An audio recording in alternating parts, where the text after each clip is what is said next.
निहत पक्षे आम गतकाली कथा कहवा गतकाली जो स्वतंत्र कमिटी रही है से कमिटी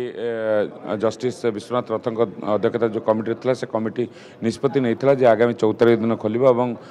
एने आज परिचालन कमिटी निहत पक्षे आलोचना कर तेणु से आज परिचालन कमिटर वरिष्ठ सदस्य अच्छा माधव महापात्र स्वागत कर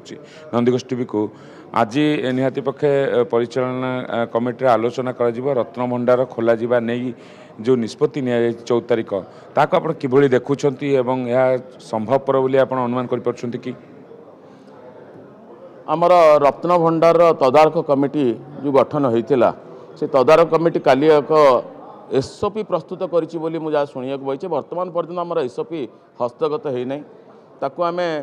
निश्चित देखिक मीटिंग रे आम तर्जमा करूँ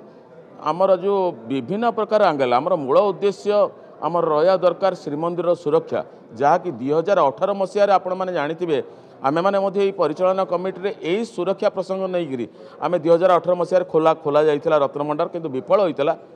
तापर आम चेष्टा करते पार नाला जेहेतु आमर आपड़ जानते जीपर रघुवर दास कमिशन तदंत कमिशन रिपोर्ट रहीगला आम किसी आगू नहीं पार्लु ना किंतु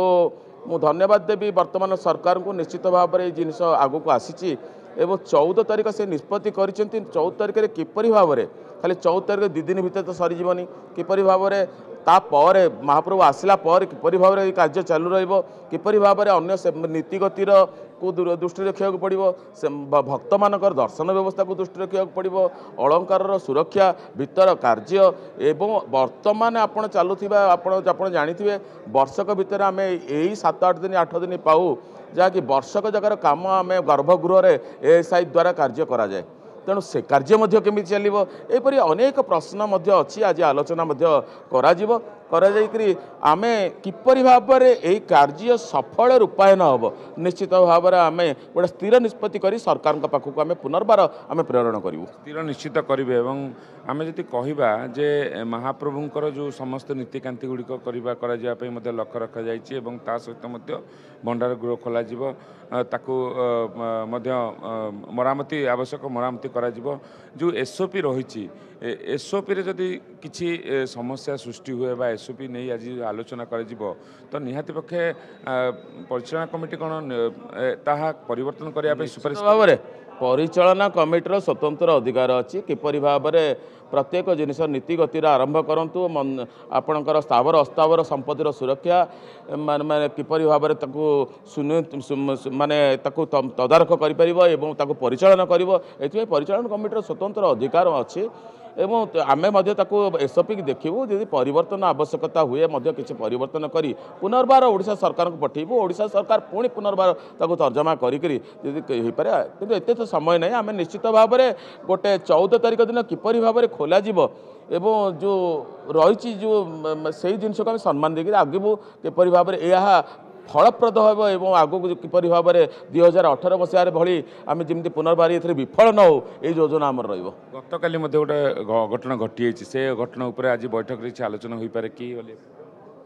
अत्यंत दुर्भाग्यपूर्ण मो परितापर विषय मो सेवायत हिसाब से भी कहूँ ओडिशार जनसाधारण जगन्नाथ भक्त मानक अनेक आघात देथिबो या भितर आमर घटी हटि जाउतले एमती केमिति पहंडी समय महाप्रभु एमती हो जाती किंतु बाहर लोक मैंने एक जिनस सह्य करें ना तेणु आमको आत्मचिंतन समय आसला सेवायत मान भितर किपरि भाव में आमर महाप्रभुकर सुरक्षा सर्वोपरि एक दृष्टि रखिक कारण कौन थी बोले आप अनुभव कले गला कौन कारण रहा जो एमती अघटन घट देखो आज्ञा मोर गोटे दृष्टि देखा गले महाप्रभु प्रति प्रत्येक लोक आवेग अच्छी से भाव में सेवायत मैंने प्रतिवर्ष सेवा करते जो स्पर्शर आवेग वर्षटा जाक पाते ना तेणु ये आवेग रोचे ये आवेग केमी आम कंट्रोल कर रखा एवं आमर वयोज्येष्ठ लोक मानकर परामर्श आम उचित रूपे ग्रहण करवा यहीटा मु कहीं अभावटा आमर परिलक्षित होची वयोज्येष्ठ मानकर जो उपयुक्त परामर्श तांकर एक्सपीरियंस आम युवा समाज सेवायत मानक मानिकी आगू को लेकर एवं महाप्रभुंर ये जो कार्य आउ टे सुंदर हो पार या चेष्टा करा डोर जो खसीगला कहु डोर बंधा जाइला ना डोर खसीगला ना बंधा आज्ञा बंधा जाए ना गंठी पड़ेनि कौन सी जिन देखु महाप्रभुंर गंठी कूटी पड़े घेर पड़ी गोटे घेरा पड़ा जो महाप्रभु माने पछपट को पड़े से माने डोर हाथ भर से जो बौल काठर खसी पड़ा से संपूर्ण अलग हो गले आगपट लोक बालांस करें जेहेतु यही प्रकार घटना अघटन घटीगला अत्यंत दुखदायक पुनर्बार कहे निश्चित भाव में अत्यंत दुखदायक पक्षे शुणुले सीधासख अत्यंत दुखदायक घटना एवं एभली घटना निहाती संवेदनशील एवं ए नहीं आज बैठक आलोचना करे बोली आम अनुमान करिपरिबा किंतु रत्न भंडार खोलिबा नहीं जो एसओपी करा जायछि से एसओपी ऊपर आज विशद भाव आलोचना विशद भाव आलोचना करा